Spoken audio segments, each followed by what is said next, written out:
2026च्या अर्थसंकल्पामध्ये माननीय मुख्यमंत्री देवेंद्र फडणवीस यांनी शेतकऱ्यांसाठी अहिल्यादेवी होळकर कर्जमाफी योजना अंमलात आणली मित्रांनो. आणि 2 लाखापर्यंत कर्ज माफ करण्याचं त्यांनी आश्वासन दिलं आणि त्यासाठी 30 जूनची डेडलाईन देण्यात आलेली मित्रांनो.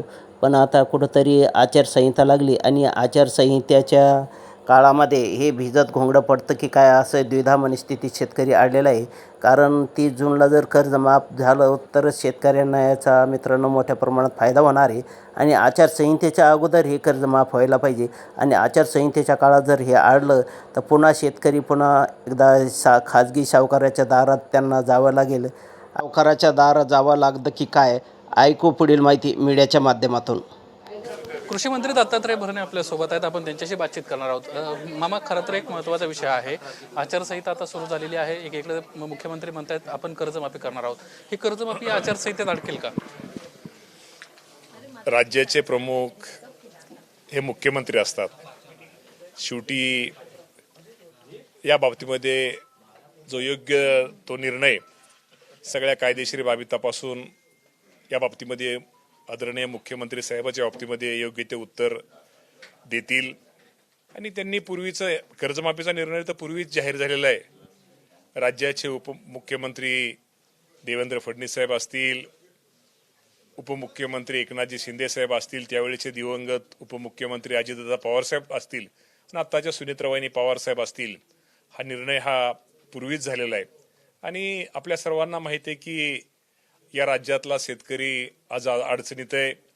कधी पाऊस जादा पडतोय, कधी गारपीट होते, कधी दुष्काळ होतोय. आणि या शेतकऱ्याला कुठंतरी मदत करण्याचा प्रयत्न या राज्याच्या मुख्यमंत्र्यांनी यापूर्वी घेतलेला आहे. आपल्याला माहिती आहे की अनेक निर्णय अनेक शेतकऱ्यांसाठी घेतलेले आहेत.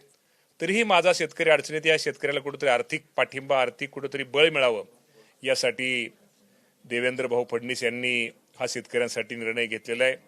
आणि साधारणतः प्रत्येक शेतकऱ्याला 2 लाख रुपयापर्यंत कर्जमाफी थकबाकीदार शेतकऱ्यांना, आणि जे रेग्युलर कर्ज भरतायत साधारणतः 3 वर्ष त्यांनी कर्ज काढलेले, त्यांनी 3 वर्ष रेग्युलर भरलेले आहेत.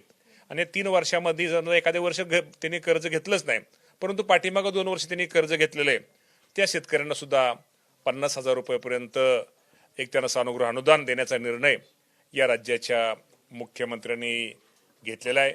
तर निश्चित प्रकारे लवकरात लवकर शेवटी आचारसंहिता किंवा हे या राज्याचे प्रमुख म्हणून मुख्यमंत्री ते तपासून घेतील. परंतु जो मुख्यमंत्र्यांनी महाराष्ट्रातील माझ्या शेतकऱ्यांना जो शब्द दिलेला आहे, अडचणीत आलेल्या शेतकऱ्याला जो शब्द दिलेला आहे, तो शब्द लवकरात लवकर मुख्यमंत्री महोदय पूर्ण करतील. परंतु आपण पाहतोय की ज्या बैठका सध्या होत आहेत त्या बैठका रद्द होत आहेत. खरीपाची बैठक होती, बीड जिल्ह्याची काल होणार होती, उपमुख्यमंत्र्यांच्या दालनात होणार होती, मात्र ती बैठक आचारसंहितेमुळे रद्द करावी लागली. अशा जर बैठका रद्द झाल्या किंवा एकंदरीतच तुम्ही जे करू पाहताय कर्जमाफीचा विषय, त्याला जर कुठेतरी अडचणी निर्माण होणार असेल तर तुम्ही काय भूमिका घेणार? खरीप हंगामाच्या बैठकीचा आणि आचारसंहितेचा विषय येत नाही. शेवटी खरीप हंगाम हा प्रत्येक वर्षीचं एक नियोजन आहे. तर नियोजनामध्ये आचारसंहितेचा विषय येत नसावा हे माझं ठाम मत आहे. तरी अधिक आपण पडल्यानंतर ते तपासून पाहतो. परंतु खरीपाच्या मिटिंगला आचारसंहितेचा विषय येत नसावा, कारण का पुढच्या वर्षीचं खरीपाचं नियोजन करायचंय. नियोजन म्हणजे काय, त्यात कुठल्या त्यात आचारसंहितेचा भंग असा कुठला होण्याचा विषय येत नाही. मग त्या बाबतीमध्ये निश्चित प्रकारे आमची गुरुवारीच राज्याची जी राज्य लेवलची जी खरीप हंगामाची महत्वाची जी बैठक आहे राज्याच्या पूर्ण, ती गुरुवारी सकाळी 11 वाजता YB चव्हाण सेंटरला आहे. जर कुठेतरी अडचणी येणार असतील कर्जमाफीच्या बाबतीत तर तुम्ही निवडणूक आयोगाकडे जाणार आहात का? तुम्ही त्यांच्याशी बोलणार आहात? 100% या बाबतीमध्ये आमचे राज्याचे प्रमुख देवेंद्र भाऊ फडणवीस, एकनाथजी शिंदे, सुनेत्राबाई पवार हा योग्य ते निर्णय त्या बाबतीमध्ये घेतील.